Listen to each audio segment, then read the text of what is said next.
Hello, everybody. Welcome to the Clue Crew podcast. I've decided I'm not going to give you this specific episode anymore because I keep forgetting which one we're on. I think we're on like I've seven always or something. I've always been super impressed that you've been ready with the number because I have absolutely no idea what number we're on. Yeah, I've hit that point. We're done with that. But anyway, my name is Katie. I am here once again with Allison Hey. and Maddie. Hello. And we are here to hopefully bring the Clue Crew some much needed entertainment today while you are all in quarantine, staying safe, because we love you guys. Yes, and I hope know, you're all doing well. yes, there is that big post going around. Please let us know if you guys need anything.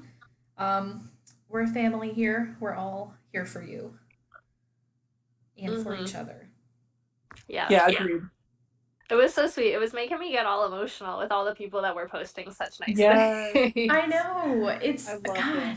I love this fandom so much. Me That was too. such I've been like sweet. messaging several people now. I'm like, I love you.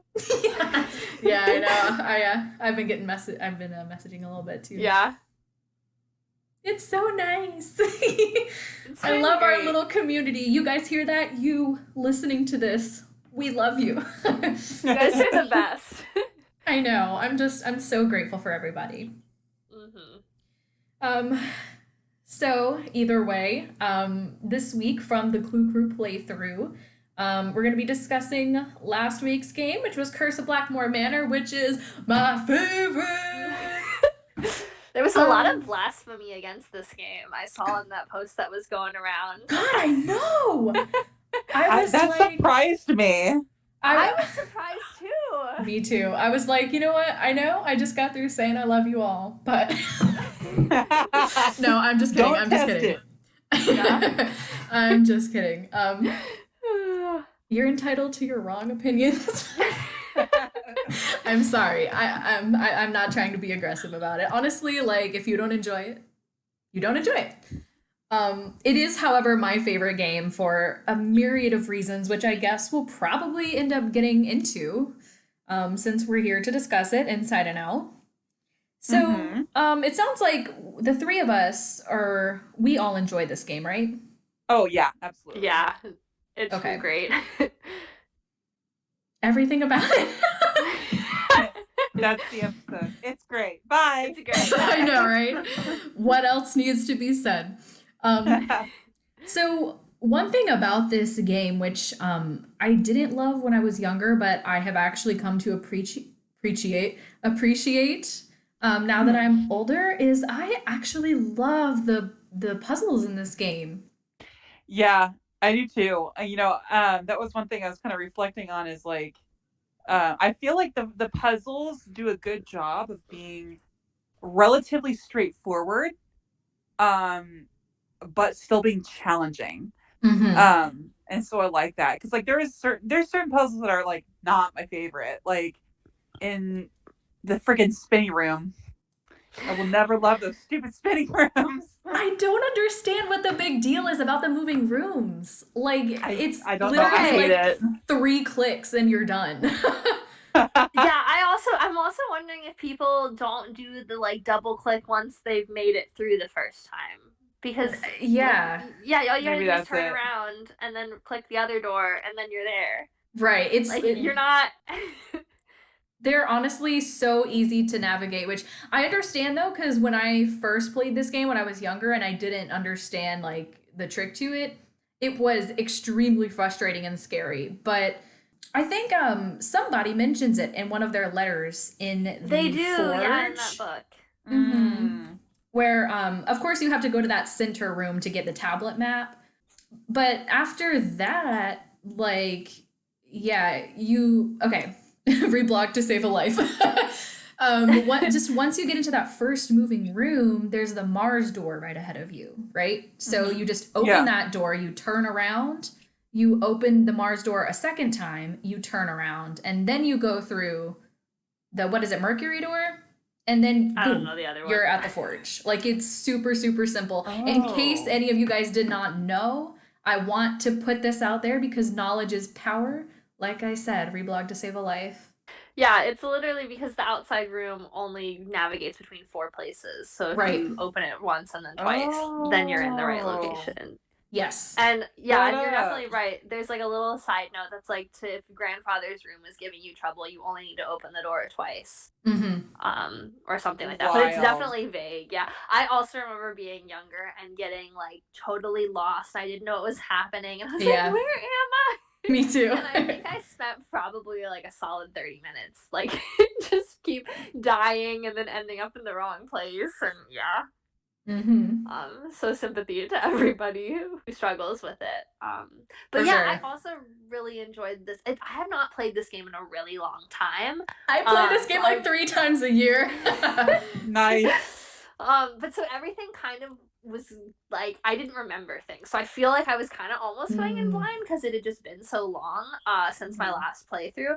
But I forgot how much a lot of the puzzles are almost like research based is how I felt while I was going through it. Yeah. It really feels like a mystery that you could stumble upon and solve. Absolutely. Which I really loved because it's really about you doing kind of the digging and the legwork, but it's all reasonably built in aside from, you know, the whole culty Penvillin family. But the ways that you come about the information is very reasonable and really cool, and I really loved it. And I think that's kind of different from a lot of the other games. Yes. Yeah, you know, I really do love that too, because like the concept of like Nancy using her phone for, you know, looking up articles and such was established in Shadow Ranch, but I think in this game, and this game more than really any other game, it's actually like genuinely useful instead of being supplemental. Right. And like you really do need to look through it for those articles on like astronomy and stuff like that, and it's going to actually give you the information you need to solve the puzzles, which is super like you said, like a realistic way of like showing how you'd solve a mystery.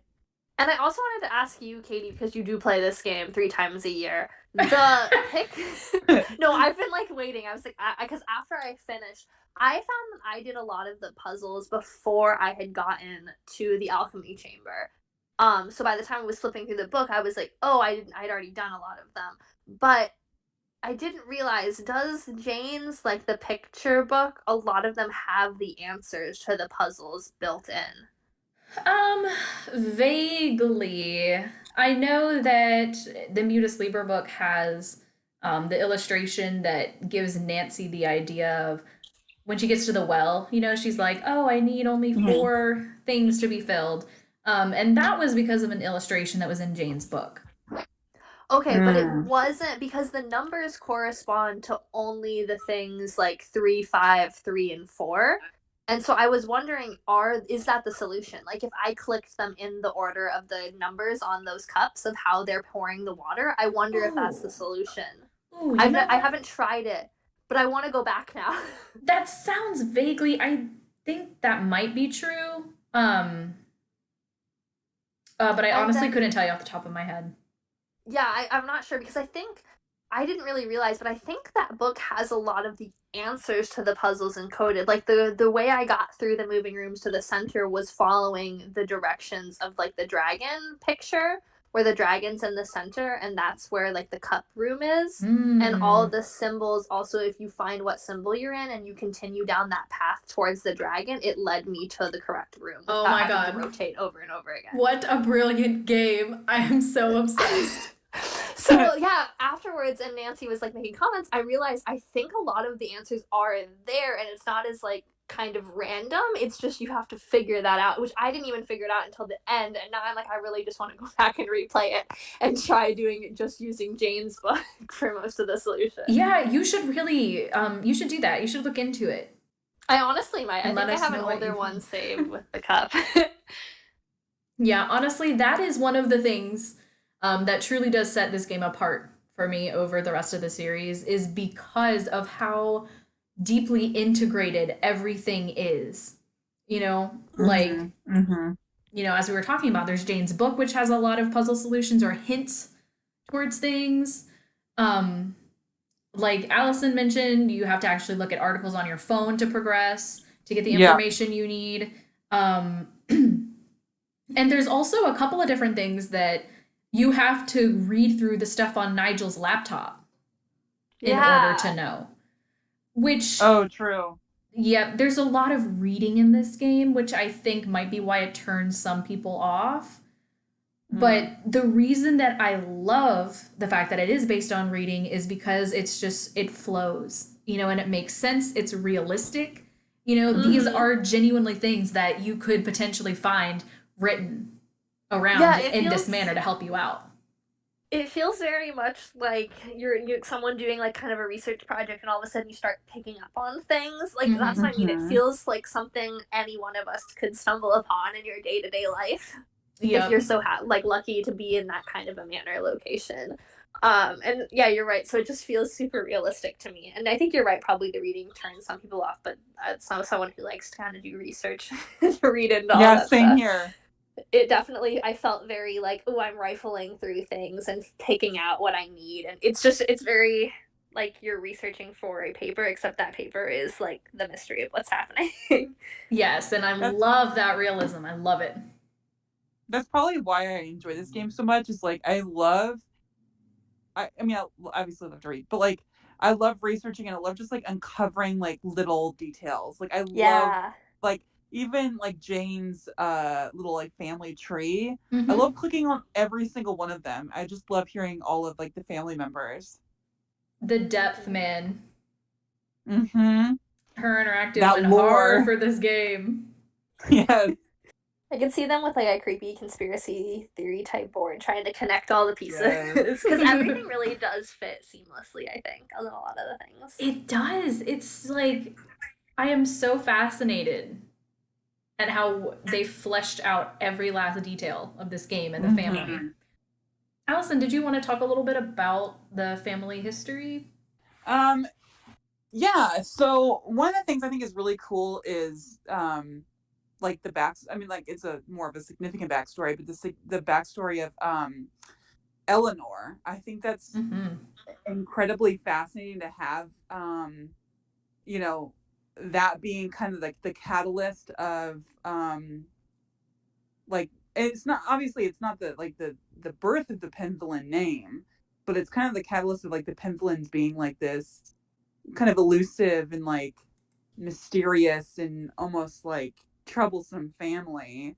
Right. um because there's all this like conspiracy about the Blackborn beast and her being a witch, and so I just think that was so beautifully fleshed out. And I also again like really love like the different lesser like the family members that are like not as important, and Mm-hmm. the backstory doesn't do anything for the mystery, but it's just interesting, like Penelope, like that she had this love of the arts and was such a loved person in England. Like that's such a cool little like uh additional thing that you're just like, oh wow, like the see how this family's lineage has impacted them now.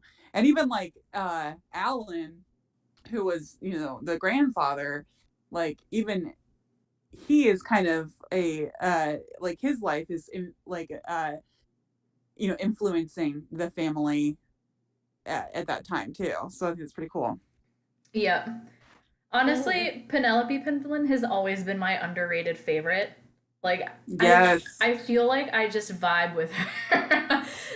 Something about her love for art, like you said, which I am just somebody who enjoys a lot of more creative endeavors. Mm-hmm. And just reading her letter that she left in the book, she's so genuinely like enthusiastic. Mm-hmm. She's like, "Oh, I wish I could have met you. You've done so Mm-hmm. well." Like she just seems so sweet and I love her. Mm-hmm. And of course, I love Brigitte too because she was like Yes. killing it. She was leaps and bounds ahead of everybody else in her time and I live for it. My favorite is the Yes. fact that she intimidated all of her male tutors. I'm like, you Yes. I go. love it. Like you be smart. Yes, like what a legend. Love her. And she has like the coolest bedroom that Nancy has ever stayed in. Yes. I Oh, agree. I I love absolutely all the love it. astrology stuff.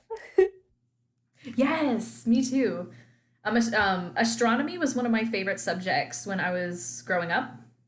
Mm-hmm. Mm-hmm. So when I played this for the first time at the age of like 8 or something, of course I loved that theme.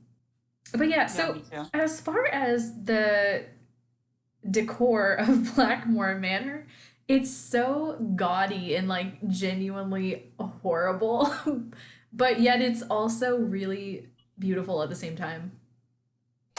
I find. Yeah, it doesn't bother me as much as I think it bothers some people. It just feels like such a cool, creepy manner to me. Like Mm-hmm. I love it it. is definitely gaudy and over the top, and partly that might be because everyone was continuously bringing in construction crews to rewire bizarre passageways through the house, like with your column. Like everyone just had their own column or whatnot. Which, side note, all of the workers that they keep bringing in to add more and more strange contraptions. I mean, unless they're doing it by hand, but that's I'm sure there's kind of a rumor mill about the house that way.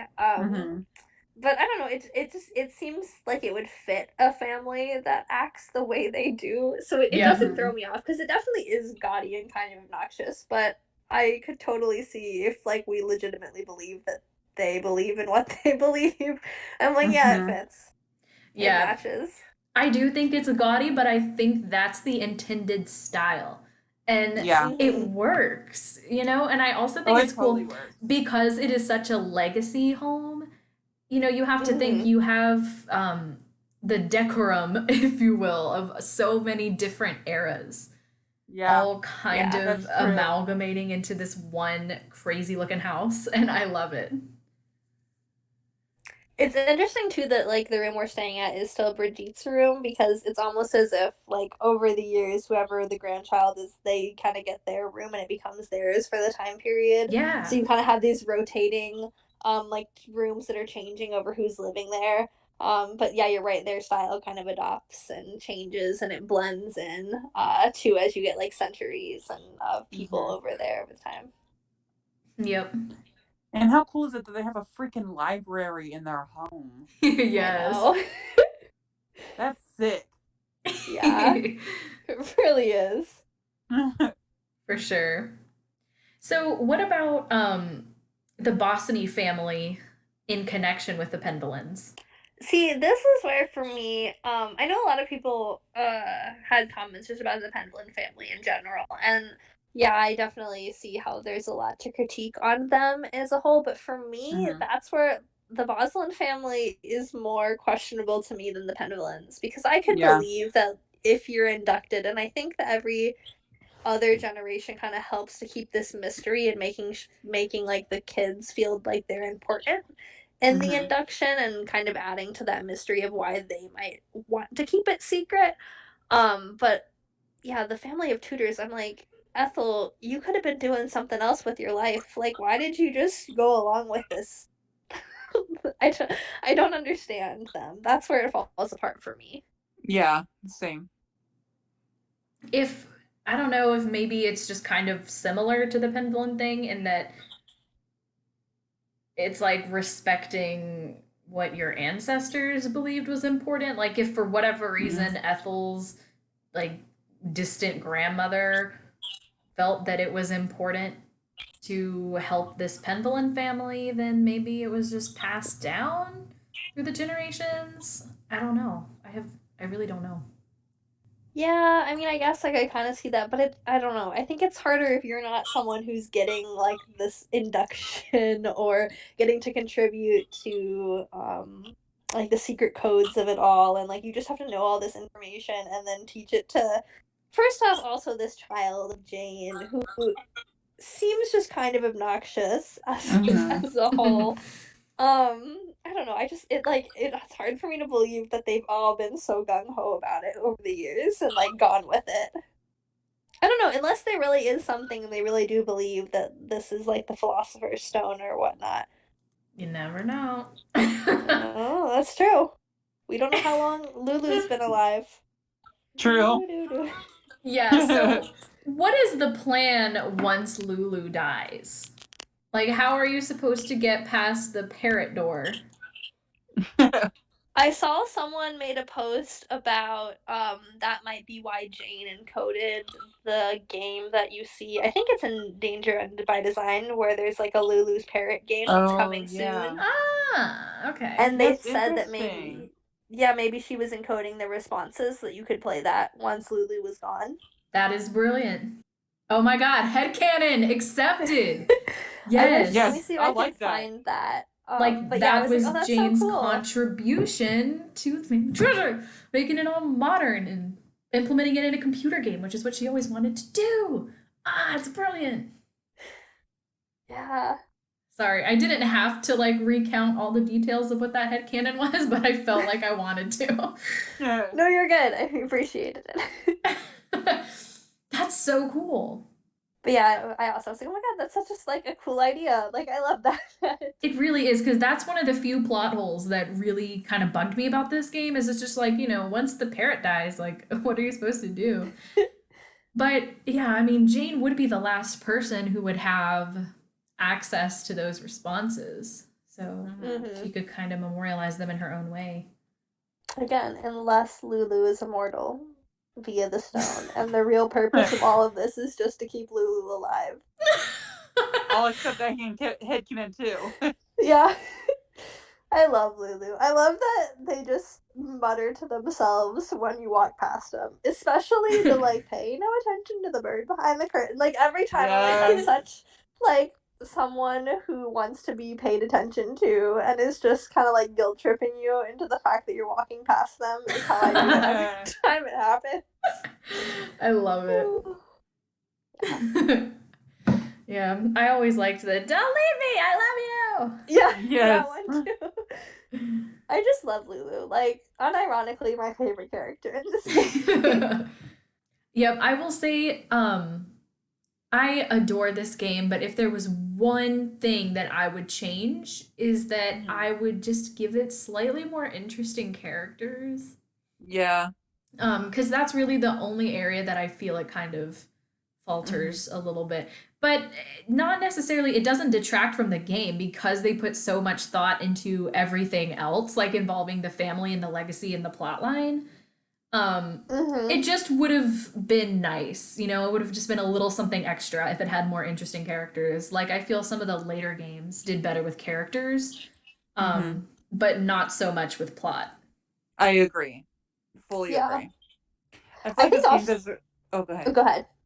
I think that you could tell that they put a lot of thought into like all the details of the plot of the story. With like the family history, but with also all the clues and the alchemy and the philosopher's stone. Like there's just so and they're like We're just gonna there's so much unironically of call like it the Philosopher's Stone from now on. I think it's a good name for it, okay? It is. Anyway, um sorry. but you can see like all of the dots that connect and it's so well done. Mm-hmm. um but yeah, I agree. I think that the characters are still like good, but they could have had more. Right. Like Nigel, I thought was a really interesting character, but they could have done more to make him a little bit more suspicious. Yeah. But also just like flesh him out. Like, why is he interested in the Pemblins? Like, what is it that he's there for? Like, who is this Yeah. guy? He needed to Um, have like a secret that was revealed halfway yeah. through the game. Like, I oh, agree. like when you look on his laptop, there would be something way more oh crap, I can't think of the word that I'm looking for. But some incriminating. Yeah. Like, Yeah. oh, this is the real reason he's here. And so you Yeah. confront him about it. Mm-hmm. Like that would have made Because him a like, much more interesting character. Because, like you said, I feel like he would have had potential if they had just expanded on him more. Because I feel like as it is, you really only talk to him like 3 or 4 times. yeah. And it's not Yeah. very interesting either. No. And when he It's leaves, like he leaves. Like I never suspected him after that. Yeah. yeah. It's really weird because I think part of like the differences between the games that are particularly well done plot wise versus like very well done character wise is just that there's not a lot of character dialogue, and it's bizarre to Right. me that they did that. Like I think the characters are all very interesting. It's just we don't get any real interaction with them that's meaningful other than like especially with Nigel. It's like, hi, I'm Nigel. Here's what I'm here for. Right. And like, will you type my memoirs? And that's really it. There's no Yeah. other. I mean, I guess I could have screenshotted every part of the. I think I got part of it, but I haven't read it. Yeah. So it's hard to have any kind of feeling about them because you don't get those opportunities to have those conversations. And I even feel that way with Miss Drake. Like, I think she could have been more interesting if you just could have more of a relationship with her in the game. Yep. Right, because there's even a point where she is a little bit suspicious when you're talking to Hugh, he mentions that, like, there's that 60-day like, I guess like probationary period. Yeah. Or not 60 days, 6 months. And if Linda were to leave, then half of the inheritance would go to Mrs. Drake. And Nancy even goes like, "Oh," like she makes a point of being like, "Oh, so half of everything would go to Mrs. Drake." Like, that could have been really good to dig into, like, Yeah. especially if Mrs. Drake, like, maybe she was pissed about something, or like, I don't know, or because she hated Linda. Like, you could have really done a lot with that. Like, why does Nancy not even question her on it? Yeah, she doesn't. Like, I feel like the Nancy Drew I know, the next time she talked to Mrs. Drake would have been like, Tell me what happened to your dead brother. Yeah. Oh my god. That's another post that I almost made, but I didn't. Tell me about your dead brother. The one thing I will say, in defense of this game not having a lot of that I do like about this, and especially in relationship with Ethel, because I did see a lot of people saying that they would have really liked to been able to talk to Ethel more, and I wouldn't. I really like that she just kind of appears and is always super condescending and like kind of telling you off. And again, with the whole not being able to talk a lot to these characters, is that it creates this very outsider atmosphere. Like, Nancy is clearly not really welcome there, I would say. True. And you get that vibe also because she wasn't invited there by Linda. She was invited there by Linda's mom, who doesn't even really have a relationship to the Penville. And Nancy has just kind of gone along with it, and it doesn't seem like a lot of them are particularly happy to have her there. That she's just kind of disrupting the day-to-day flow. And so it kind of does, in that respect, make sense that none of them are willing to open up to her, which is also why I think it works so well that most of the mysterying is done through books and like looking things up, is because she can't rely on people who are not open to her kind of messing with this like very sacred history of theirs. That said, I do think it would still be beneficial, if that's what the vibe you want to give off, like have those conversations where Nancy does try to pry and then you can shut her down, even like kick her out of like the greenhouse or something like that, or have, because it still feels very fake in that regard. But yeah, again, especially though with Ethel though, I actually love how Ethel is set up, and I wouldn't change anything about that. I think when she appears, it's always terrifying. It feels kind of like you're pressured to get as much as you can out of her because you don't know. And so I do like it that. kind of creates this urgency. Yeah. Like, which option do I need to choose to get the most out of her? Yeah. I like how there's actually the option to just straight up be like, "Oh, I was in the secret passageway." Yeah, right? Yeah. But yeah, as much as I would have enjoyed the characters being more interesting, I also think it kind of serves its purpose, like you said, Maddie, in really driving home the point that this is a very closed off family and Nancy's not a part of it. But also because having less character interaction means that the primary focus of the gameplay is on actual gameplay.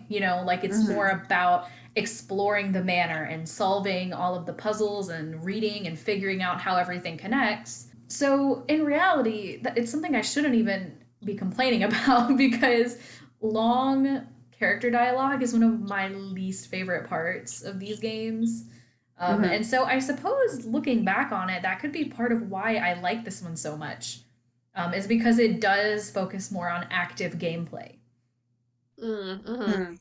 So that's a personal preference, but I do think it's cool how there are some games that have more exploring and less characters, and there are some games that have more characters and less exploring, and then there are some that's just kind of more of a equal balance of the two. Yeah. Well. Okay. I wasn't sure if I lost you there first. What is up with the moment Nancy gets there, who knows her name? Who is like calling her out Yeah. in the like outside of the front door? Mm-hmm. Like they're clearly kind of trying to spook her, I guess, and they know her name. Like, what's going on with that? I just assumed that was Jane doing that, right? Well, yeah, because that's true, because she does the already eyes, know who Nancy is. Yeah. She was told the head eyes in her room. And they've talked about her before too, because before you've met Jane, like they tell you that Jane's been talking about how she wants to meet you like all week. Yeah. Although I find it hilarious that very clearly the dialogue that Nancy, that's clearly Lonnie Manella's I know. voice. I know. It kills me every time. I just like picturing Nancy being the one that's doing that to herself. Like, Nancy. Oh my god! When there's no atmosphere, Nancy creates her own. Yeah, right? Just like crouched in the shadows of the bushes, watching That's really herself. why Miss Drake doesn't talk to her. She's like, "Whoo, crazy American." But yeah, because I guess it would be Jane anyway, because it's the red eyes or whatever that the lady in black drops. Yep. Which is Jane, which that's another detail I think is really cool. Looking back, is that you can see in that Lady in Black cutscene how short she is. So it's like clearly it's a 12-year-old kid. Which again, like, it's something you don't think about when you get the cutscene because you're like freaked out or whatever. But in hindsight, you're like, oh yeah, that makes it kind of obvious. I was ready for that cutscene, and it's still terrifying. Right? And it always, in the beginning, when the game first started, and like the first Nancy happens, I was kind of laughing at like 10-year-old me for having nightmares about this game. But then that cutscene happened, and I was like, oh, this is still freaky. Like, it's always so effective. It's so because good. Even as somebody who plays this game like 3 times a year, I still do not know precisely what triggers it. Yeah, I don't either. Because this time, actually, let me tell you, for this Clue Crew playthrough, I seriously was so mad because I thought I was about to finish the game without having seen the Lady in Black cutscene. Like, I made it all the way through. I made it to the forge. I was literally about to go down to make the key, right? And I still hadn't gotten the cutscene, which normally I get the Lady in Black on like the first night. So I was like, I don't know what's going on. Maybe I'll just try to go to sleep one more time and maybe they'll give it to me or something, right? But so I went back to Nancy's room. I got the letter, which is even harder to get. Like, the doom shall come on swift wings. Yep. And then I went to bed and I woke up and then I got the Lady in Black right there at the end of the game, which is crazy because normally it happens in the first half, at least when I play it. That's what's so interesting is I've had gameplays where it's come early, like in the first night. I've had gameplays like what you're saying where it's like the very end. And I've had gameplays where I've never seen the woman in black. I have only played this game, I think, one time ever that I didn't get her. Which is why it blows my mind that there are people who've never seen it. Like, what? What are you doing? Oh my god. How is it even possible to play this game multiple times and not get that cutscene? Like, I don't understand. And I will say part of, I think, what makes it so effective is the anticipation of it. Is also, because you're always, every time you go to bed, you're like, oh, is this night it's going to happen? Or something else is going to happen? And it always terrifies me. I think that's almost what makes it kind of cool, because I think the very first gameplay I ever time I played this game was I didn't get the woman in black. I think it was like the second time I played the game that I did, and because I remember it like really affected me because I was like, what is this? Like I was freaking out because I was like, that wasn't there that last time. Oh, that's got to be cool. That must have been amazing. Yeah. So good replay value. Yeah. For sure. Listen, one time when I played that game, I got the Lady in Black cutscene when I wasn't leaving Nancy's room.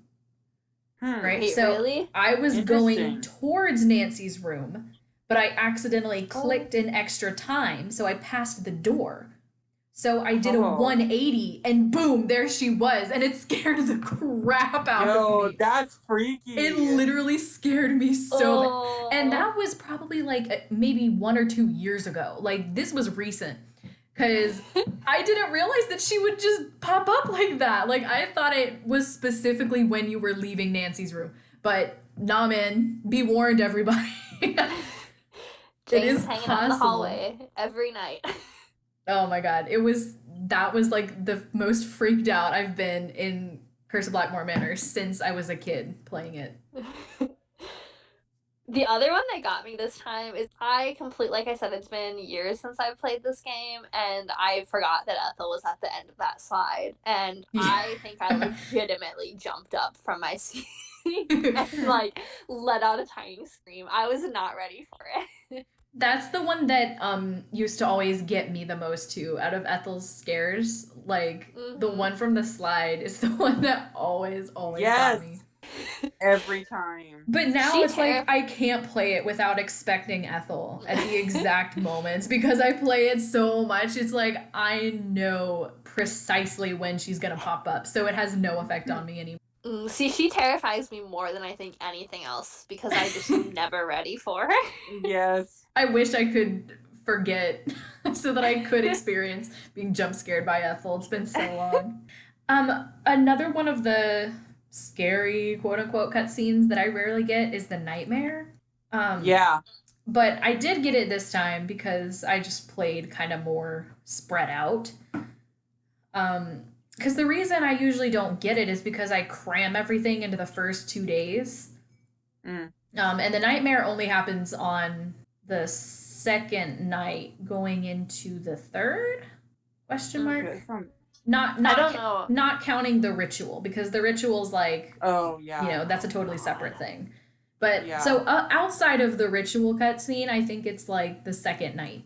So generally you would have to be there for 3 days or for 3 nights to get the nightmare. That's one of the cutscenes I didn't remember happening the first time I played this game. Or at least like the most recent time. So when it happened, it threw me off because I hadn't seen the Lady in Black yet. So when it started, I was like, "Oh, are we about to get up and like go walk in the hallways or something?" And instead, it was the weird nightmare, and I was like, "Oh, I don't remember this." Which I think again adds to the whole replay value of it. It absolutely does. You know what I think the creepiest part about the nightmare is that super deep sound effect in the beginning when the portraits are going. Like there's kind of a warped or something like that. I can hear it in my head. I can't imitate it, but I can hear it. No, and I think also I was playing this late at night, and I had the lights off because everyone was asleep. So when it happened, the noise more than anything else is what was creepy about it. You're definitely right. So effective. The scares in this game are so effective. Yeah. And I think a lot of that is because most of them are by chance.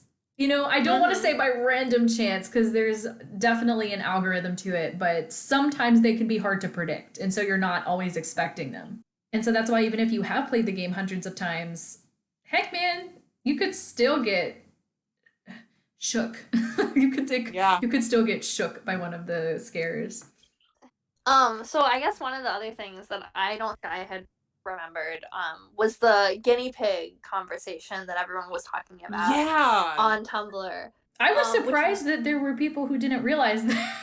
You know, it's funny because I had realized that before, but I had forgotten about it. So that was something I had forgotten about, and then because I hadn't gotten to really that conversation yet when it was going around on Tumblr, because obviously I'm a procrastinator, so wait till last minute, right? But when that was going around, it triggered that memory, and I was like, oh my god, I forgot about that. Gotcha. Yep. Mm-hmm. And then when I say that, I don't mean it to sound rude or anything. Like, you know how it is when you're so familiar with something, it's just so, you kind of. I had to take myself outside of myself for a second and be like, wow, there are people who didn't realize this, And not that there's anything wrong with that, but it's just something that I guess I was aware of. But what I didn't realize was, oh crap, who was it? Somebody pointed out how um the Hugh said the guinea pig was black, Yeah. Yeah. but the picture was red, and so that was indicative of Jane like using the guinea pig as a freaking experiment. Mm-hmm. Yeah, so the whole conversation has left me wanting to kind of psychoanalyze Jane because Yeah. now I'm really like, ooh, is this a sign that like because I don't know, now I'm like I've been reevaluating every interaction with Jane because it is Yeah. very calculated and I'm like, ooh, Oh, yeah. are you kind of a potential sociopath?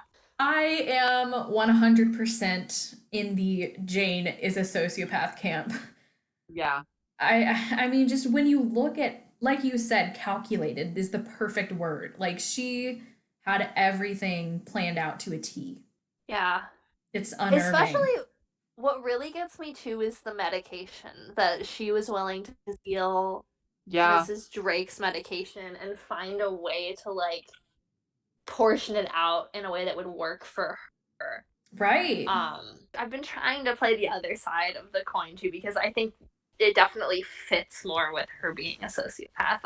Yeah. And so I think everything like more clicks into place. But so I've been trying to like be like maybe I'm just jumping into this Right. a little too fast. Right. And I'm like, okay, I know the parents were, and I'm like, I guess it would be being so isolated in this creepy manner, and especially when you're being grown up with all these backwards ideas anyway, and you're someone who's been taught to like meddle in things like alchemy and weird rituals where you might not think that these are as problematic as they are. But yeah, I definitely how much thought she put into it, and also how excited she to be to manipulate Nancy. And then again, I could go back and forth because on one hand, I'm like, maybe she just really is longing for a friend.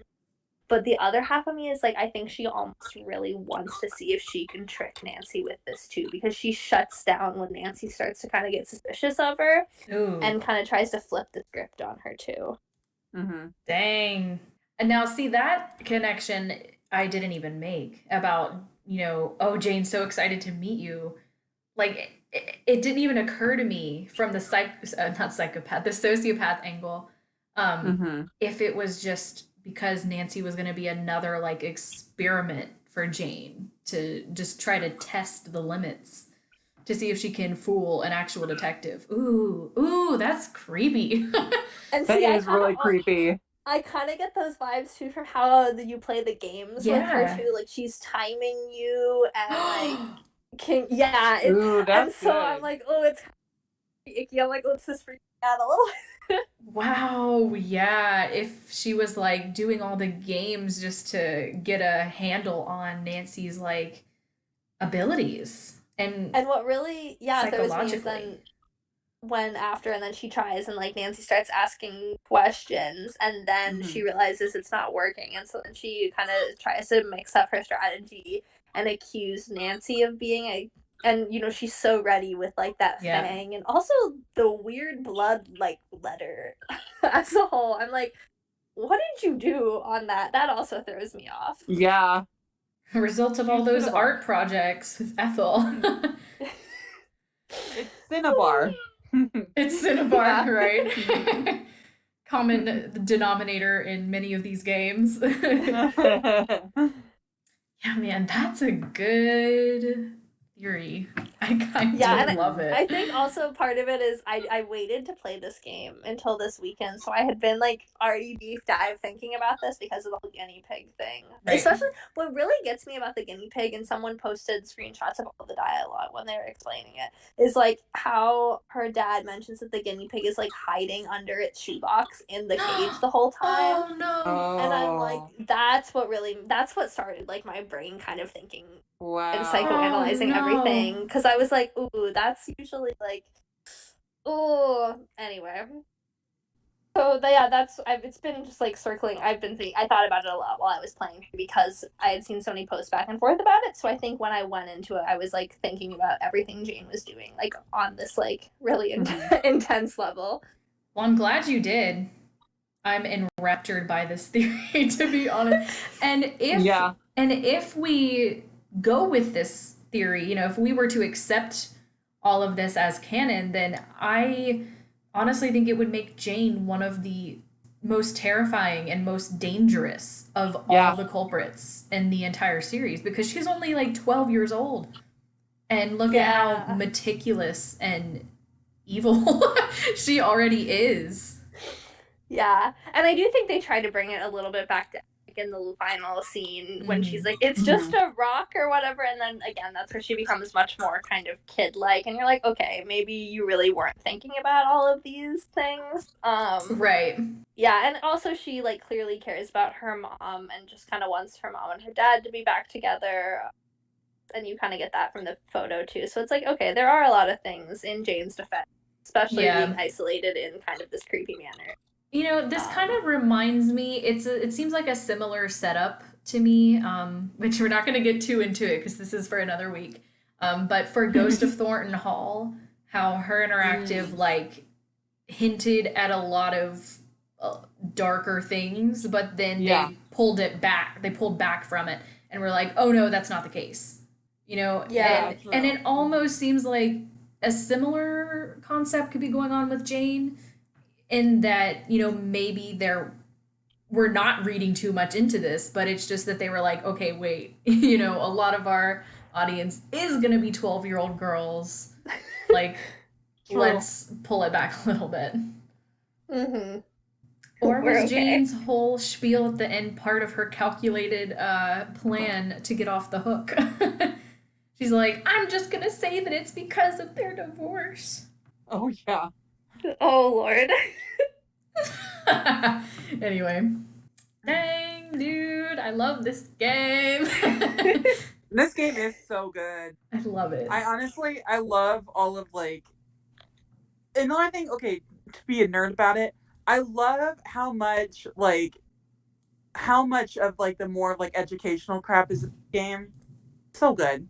Like all of the astronomy, all of the history, all of the like alchemy, like there's so much like in addition to like the historical subplot, there's like so much more like stuff that you have to learn in order to complete this game, and I like, as a nerd, I enjoy that. Yep, it's true. It's cool how they tie in so many different subjects. It's like a cool mix of everything that everyone's studied over the years, which is really interesting.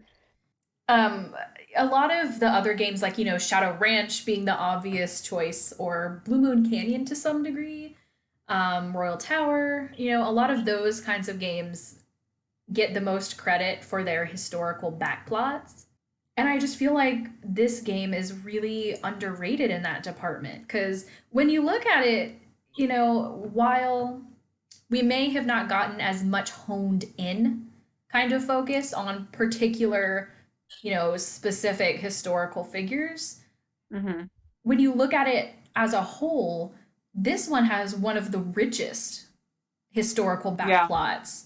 Because it's more thorough. There's more people involved. It's an entire family tree that actually have their own little snippets of backstory, even if it's just through the line that Jane tells us about them, you know, when we ask her about the tree. But regardless, like, you know, that's still, there's a lot of backstory going on there. And a lot of it actually does become relevant to the plot.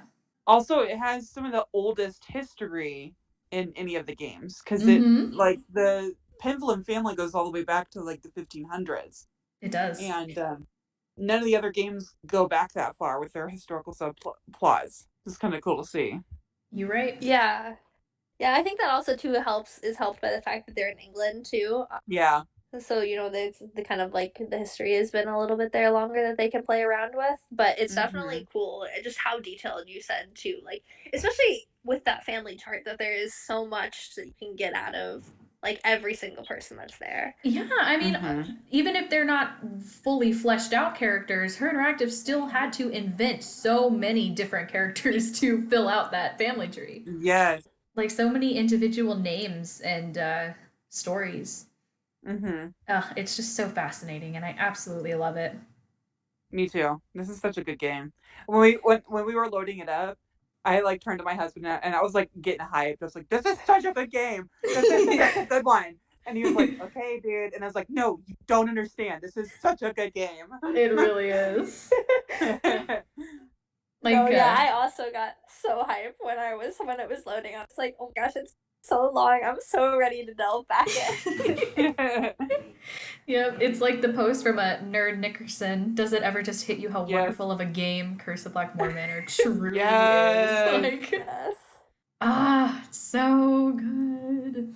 Oh, and I also want to give mention to the post that Amy made, Hotchkiss and Tell, about how there could have been, if her interactive had played it a little differently, how there could have been an underlying message about how they were so big on skipping every other generation and how it was kind of isolating for the Penvillains who weren't quote unquote inducted or that weren't born in the right time, you know?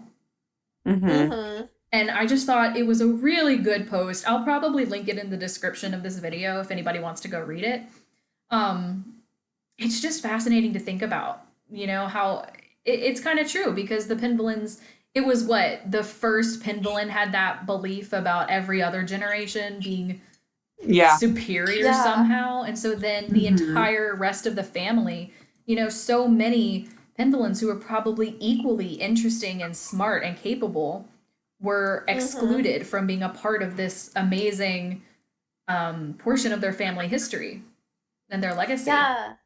I also loved her headcanon that Nancy wore to discover them was adopted as like the reveal, because I also agree that would have been such a great twist to kind of undermine the whole system, because it's definitely problematic, and the game doesn't touch on that, which is interesting because the game does touch on other aspects of it, like the fact that I think it might have been Charles who changes the decree that it also can be passed down to the female inheritance as well.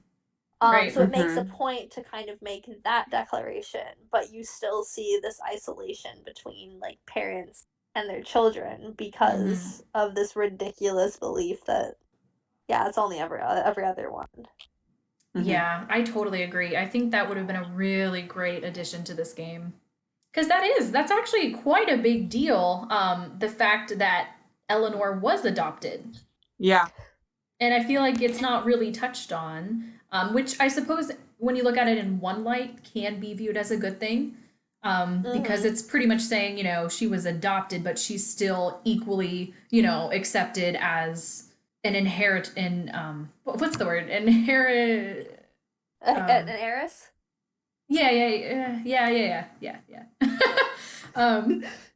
heiress connotations. Correct. An heir? Correct. Yeah. Yeah, an heir. But yeah, how she's still an equally worthy heir to continue on in all of the family traditions, even though she wasn't related by blood. And so I like that they portrayed it that from that angle.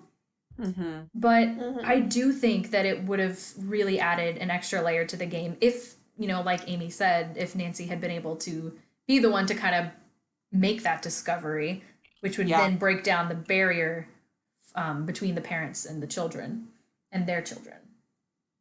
Yeah. It's also just really kind of sad to think that, like, I don't know, he really doesn't have any connection to this house because it seems totally strange and arbitrary because, I don't know, it's definitely a bizarre, like, setup. But I definitely agree with you on the good side of the whole adoption plot as well. Well, Allison, I noticed you made a note about Ethel slithering past Nancy. Yes. So I only played it as a note because it cracks me up every single time that she like slithers past Nancy. I don't know why I love it so much. It's just so funny. She somehow manages to do it in like the most weirdly seductive way. Right? The weird head turn. I'm gonna vlog it. I found. I love it. It's like spooky and like hilarious and awkward. I love it. It just needs to be highlighted. Is that like they both have this conversation where they don't acknowledge the fact that like if you don't choose that option that like they're both technically going into the closet. It's just like the secret passageway room. Like Ethel clearly doesn't want you to know this fact, but she's also like, excuse me while I go hang out in the coat room. Yeah. I think, doesn't she only do the slither, though, after the first one outside of Jane's room? No, she slithers past it the second time, too. Yeah. Oh. Yeah. I must be thinking about the slide one. Which that would be funny, like, where you're going, Ethel, to stare out the front window. Yeah.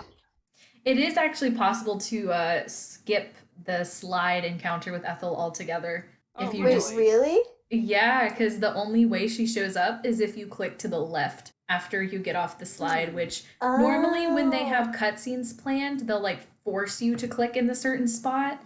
Yeah. But I noticed in this game they actually don't do that, so you can technically just do a 180 and just not encounter her. See, I love that though, because I think that also adds to it if you accidentally don't choose it, and so then you Mhm. can forget about it and trick yourself into believing it never happened. Right, exactly. That's true. Or you can finish it without realizing that that's what you did differently and be like, "Oh, I guess I didn't get that scene this time." And then you let your Yeah. guard down, and then the next time you go, she pops up and you're like, "Ah!" Boom, Ethel. I thought I avoided you.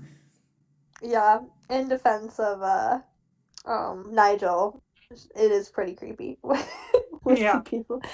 Oh. I have to bring up Nigel sitting on his computer with the sheet over the statue. Yes. Like, that's one of my favorites.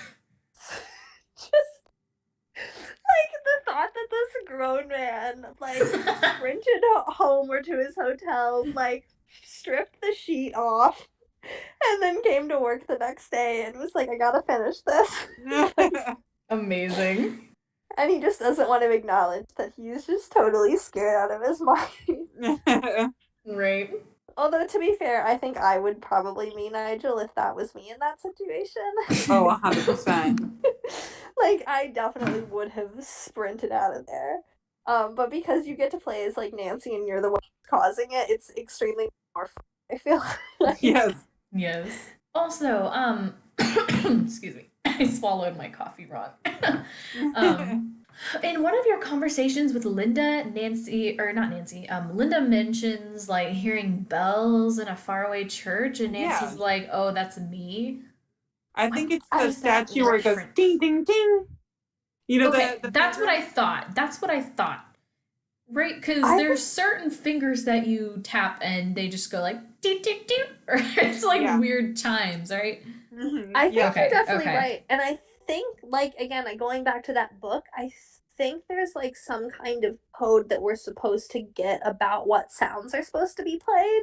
Oh, But I really? have never figured that out. And again, I could be wrong, but I think in, like, the fact that they mentioned it again in the other book in the alchemy lab where they're talking about the chimes, and I'm like, oh, maybe I think there might be something else encoded there because I just play with the finger and the like knuckle switches until it looks right. But I think there might be something there. Which again I think just goes back to how cool all the puzzles in this game are. Yes. Right. I don't really understand the purpose though in making you redo the triangles on the one half of the passageway. Like, Oh yeah. like is there actually a game given reason? I mean it's possible that one of those triangles is controlling them on the other side. That's what I always assumed. Yeah, Oh, yeah. But probably. it was really frustrating because I had lined up, and so I wasted a lot of time not realizing that I had just flipped one of the triangles. Yeah, it seems a little redundant to me. Mm-hmm. Especially if you're short on your glow sticks. Yeah. Gotta go play another game. Friggin' glow sticks. I never have to go through more than two. It's the principle of it. Yeah. I totally played the match game wrong. Also, the first time I didn't realize you could literally pick any two to switch, and I thought it was like only ones that were touching. I was just struggling with my trackpad that night, and so I could not beat the high score. And I played that game too much. Yeah, I actually really enjoy Petroglyph Punch though. Maybe not with the trackpad, but I have a mouse, so it's fun. Yeah. I don't know. What are y'all's favorite Jane game? Skull and Bones. I think I'm most a fan of the puzzle, to be perfectly honest. I just love a good puzzle. Yeah, I enjoy jigsaw puzzles. Literally, my goal has always been to complete that puzzle in less than a minute. I literally, on this last game, she goes 4 minutes as I am literally placing the last one in. I was like, no! Aw. I just want to finish it before she calls it out. And I have not done it as of yet, but we shall see. One day. Yeah, I would say I probably like Skull and Bones the most. I mean, it's literally just Go Fish, but Yeah. it's kind of a classic, and there's nothing about it that irritates me, you know? Like, Yeah. nothing specific that prohibits me from enjoying it. You know, the funny thing is with Bull is when it's in Scarlet Hand, I loved Bull. I thought it was so fun. And then I don't know if it's like, I know it's the same principle, but I don't know if it's like rigged. But when I was playing it with Jane, I almost wanted to throw my freaking computer into the pool. I was like, I hate everything. It's because you had Jane going. Yeah, true. Bragging in your ear. Yeah. I'm just But it convinced. was like every time I rolled the stupid corn, they would pass each other. I was like, someone just die, please. Yeah. Someone just die. Yeah. Yeah, For I definitely me, agree. That was it. Go ahead. Sorry. For me though, it's actually a little worse in Scarlet Hand. Because if I'm not mistaken, I think the pieces move slower. Oh yeah, they in might be. Scarlet Hand. Mm-hmm. And I know in Scarlet Hand it also has that really annoying, like, repetitive. Yes! Yeah. Yes, that's it. God, so annoying. But yeah, I have a love-hate relationship with Bull. I think it's a fun concept for a game, but I usually don't actually enjoy it most of the time. Shout out to whoever had that post about Bull, because that had me dying on the other day when I found it. It was an old one too, I think, but just as it got progressively like angry, vote for Holt. I was like, oh my god, yeah, I totally feel this. I also want to shout out the Hardy Boys email that Joe clearly wrote. Oh yes. Made my heart happy. When I read it, I had the same instant like thing. I was like, oh, I wonder if someone's posted this already. And then I was like, oh yes. That was 100% Joe. I feel like we can't go this whole podcast without at least mentioning the satanic oil ritual that happens. Oh in the middle of the night. It just, I don't know what to do with it. Like, it happened, and my brain instantly rejects it every time. I also love Ethel just being like, don't forget you have, like, a math test tomorrow. I know, and she's like, oh my god, I know. It's literally 3 a.m. She's like, you're taking a math exam bright and early. What's with the jewelry that they're wearing, too? Like, that's what makes it a little sketchy. Like, I get the whole point of, like, pouring oil down the drain to light the forge. So I get the underlying purpose of why the ritual exists, but why is it executed in such a way? That's what I want to know. With the beads and the chanting. So true.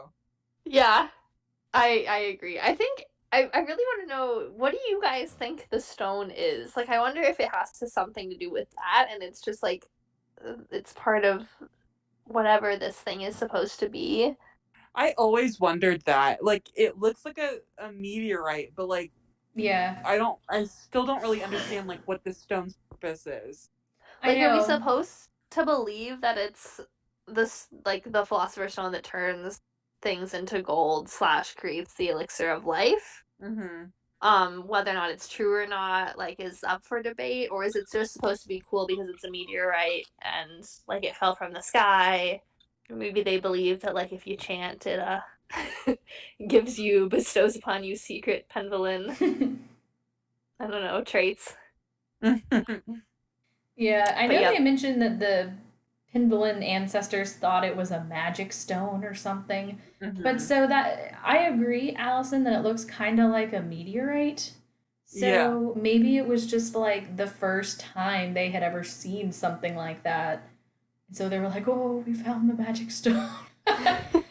Like Nigel said, the imaginations of people during a time with dangerously little education. Mm-hmm. Mm-hmm. And Ethel's family's just been like, yeah, you know what? We're gonna stick with it. We'll Yep. keep your ritual headgear. And every few years, wake your grandchild up at 3 a.m. to chant in the dark. It does make you wonder, like, Nancy immediately blames the whole ritual thing on Ethel, but what Yeah. if it's just the Penvillin family that's been a part of this weird, like, meteor worshipping cult? So we've cracked the code. The Penvillins are a meteor worshipping cult. And the Bostonese, probably like Ethel's great great great great great great grandfather, accidentally like stumbled into one of the rituals. Yeah, And the they were Penvillin like, at the time was like, "Okay, it's fine. Listen, this is what's going on. You can teach us. You can help us." you're the secret keeper. I mean, it's something. It definitely is. I can't imagine being the wife who's coming in to this family. And Oh my god. Like, this should have like come out before we got married. yeah, I Yeah. know. The claws should have come out before we got married. Ho ho ho! That's a werewolf joke. Also, shout out for her for going in and like covering her entire room in sheets like a real drama queen. Right? I know, right? There was a lot about this that was just so extra. I So- love it though. What I Yes. didn't even realize until kind of more recently, like I, as a kid, could never figure out the orientation of her bedroom. Mm-hmm. But then I realized it's yeah. just because the entire back wall is nothing but a giant mirror. Is it? Mhm. Oh. You've just totally made sense of that room. Because I also get confused because I thought there were two doors, and but if it's a mirror, Huh. that makes much more sense. Yeah. It's literally the entire back wall is nothing but mirrors. Oh. Yeah, because it feels huge when you're walking in, and like, Right? yeah, it feels super disorienting, especially because everything looks the same with all the sheets. I also wanted to just address the fact that when you first get to Blackmoor Manor on the first day, it's like 6 o'clock in the afternoon, and for some reason Jane is still in lessons. Yeah. Like that's the one kind of oversight that I'm like got a little bit of side eye for her interactive. Again, though, but listen, her lessons also happen at 3 a.m. I don't feel like we can judge True. the lesson time plan. It could be that according to Ethel's family history, she's got to teach certain things according to like what stars are in the sky at like a given moment. Right. Yeah, because I mean that's true. Because Ethel does come back even later and is like, "I have to go over something with Jane." That's, yeah, I true. I do. Are we supposed to believe that Ethel lives? I don't think so. Yeah, I kind of read that she doesn't live with them. I mean, there's only like what 4 bedrooms, Yeah. which is kind of Okay. crazy to me. Like, why are there only 4 bedrooms? Yeah, it's a huge manor. And there's no So they- bathroom, which is concerning, but that's a consistent problem in Nancy Drew homes.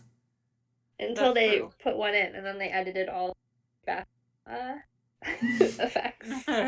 That was one of the things that I struggled with in my Blackmoor Manor recreation in The Sims was I was like, where am I gonna put the friggin' bathroom to make this functional?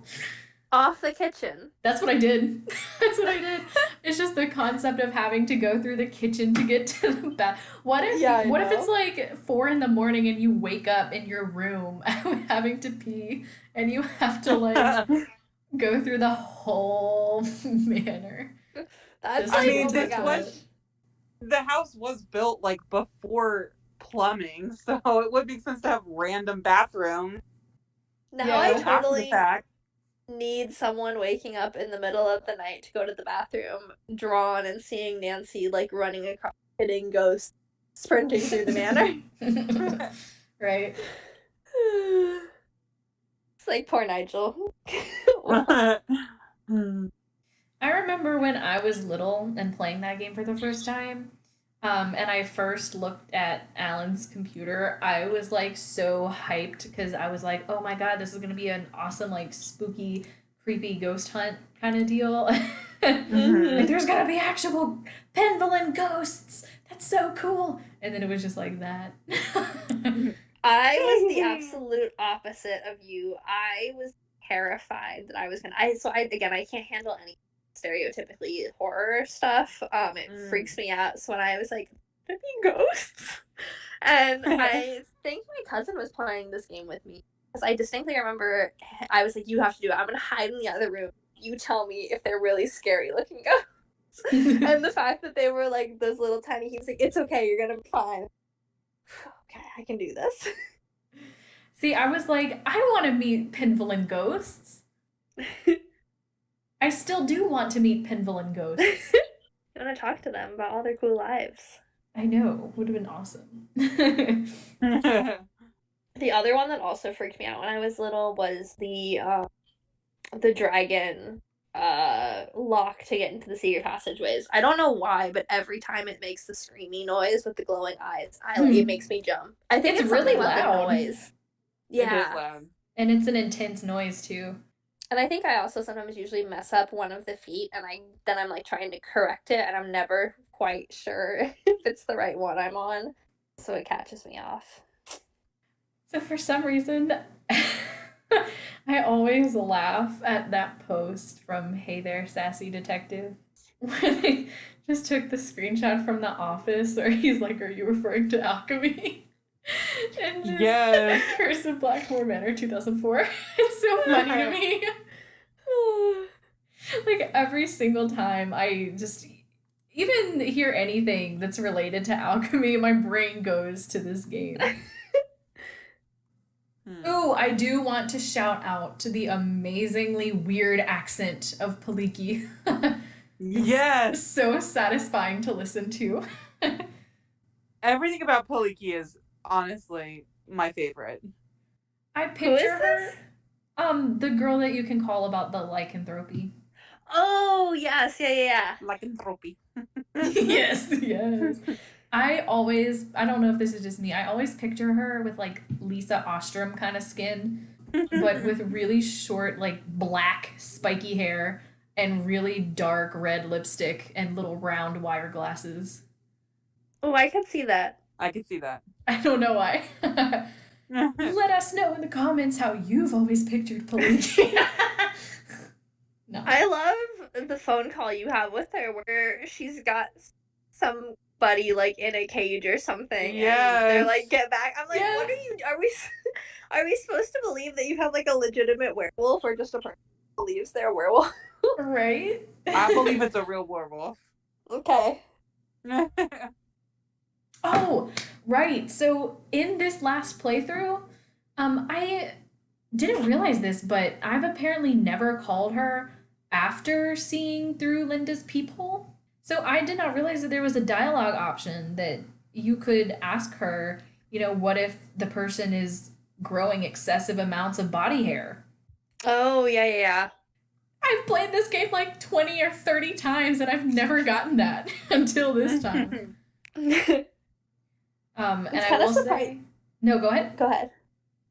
No, you're good. Go ahead. Yeah. I was just gonna say that I do surprising how willingly Nancy used to get on the whole Beast of Blackmoor thing a little bit. Yes. Mm-hmm. She's kind of down too. She's like, hey, there could be werewolves. Surprisingly so, right? Yeah, like even to Ned too. Mm-hmm. And he kind of rolls her eyes at her, I think, in one of their phone conversations. He does. Yeah. Which is funny, because I feel like usually it's the other way around. Mm-hmm. Mrs. Petrov, like she says something along the lines of, my sister's on call and I'm her babysitter. So if you try to call me and I don't answer, that's why. And I always love it when phone characters say stuff like that because you're like, yes, I don't have to worry about talking to you too much. Yes. I don't know. That's just how I usually am. I am if I know the plot and I played it a lot. If it's been a while, which is why I usually kind of try to wait if I'm starting it's been a while, like I'll let it go longer, then I do enjoy it. So like when I was playing this and I was like, oh, it's so cool. Like I wanted to have every phone conversation I could have, but right now with like Creature Capital Cave, I'm just like, oh, all the dialogue. Because I think I played that one a lot more, and so every time, okay, I know. Thanks, Mike. Right. Well, next week we will be discussing Big Island Mike. It's Big Island Mike week. Get it on. Get the Big Island Mike memes going. We're not discussing Creature Kapu Cave, guys. We're discussing Big Island Mike. This is literally just the Big Island Mike podcast from here on out. Yeah, that's all you're getting. I've been tagging everything just hashtag Big Island Mike Week instead of Cree or whatever. I don't know who posted this, but I love where someone posted, here, have some Big Island Mike in these trying times. Yeah, right. It was so good. Oh. I don't even know why Big Island Mike became such a meme in our fandom. Like, I don't even remember the origin. I will say I'm still thrown by the ponytail reveal. I think I've seen him with it before, but I've not thought about it a lot, and now this time I can't let it go. Yes, the first time that I realized he had a ponytail, I was also like amazed. Yeah, I've been in as Joe right now, and I've just been standing at the entryway being like, wow, there really is a ponytail there. Think about Joe just like standing at the doorway staring at Mike's ponytail. Like, no, Frank, I promise this is sleuthing. I'm investigating. Vital. Yeah, investigating his ponytail. I can't decide if it's real or not. Can he pull off a man bun? These are all crucial questions for the case. Next week.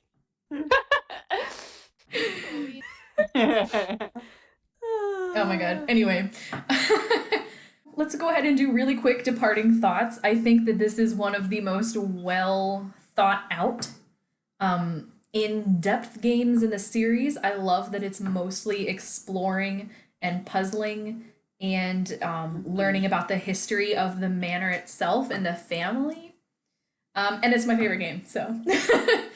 Yeah, I think that this game is really well done. I love the backstory. It's extremely effective and creepy. Good timing on the quarantining, because this game is also isolated. They're also quarantining. But yeah. 10 out of 10, this game is amazing. Yeah, I definitely think just overall it's a great game. I just love the whole layout of it. I love the feeling. Even though Ethel terrifies me, she's great. Just everything about it. I think it just works really well, and it's just really well written, and I love all the attention to detail that they've put through it. And I still think there's things to discover, no matter how many times you've played it. Mm-hmm. Oh yeah, for sure. And the fact that most of the spooky stuff is kind of a more random algorithm. I know we already touched on it, but it really adds to the replayability of this game, because you never truly know when something's going to happen. Even if you're familiar with the scene, it can still take you by surprise depending on how you play. And I absolutely love that. There's also just kind of an added sense of mystery going into the game where you're like, ooh, I wonder which cutscenes I'm going to get this time. Yeah. Plus, it has the best, in my opinion, accidental second chance death scene where Nancy gets eaten by the giant Venus flytrap. Like, what a concept. Thank you to whoever was working at Her Interactive at the time who came up with that idea. It's like, we just need Nancy to nosedive in the plant. I love it. Great.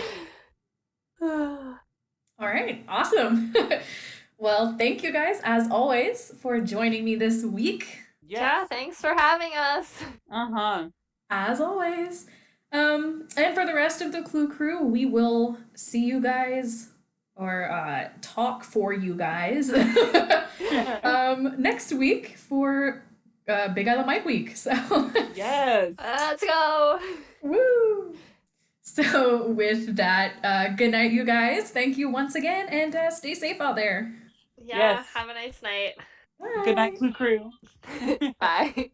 Bye. Bye.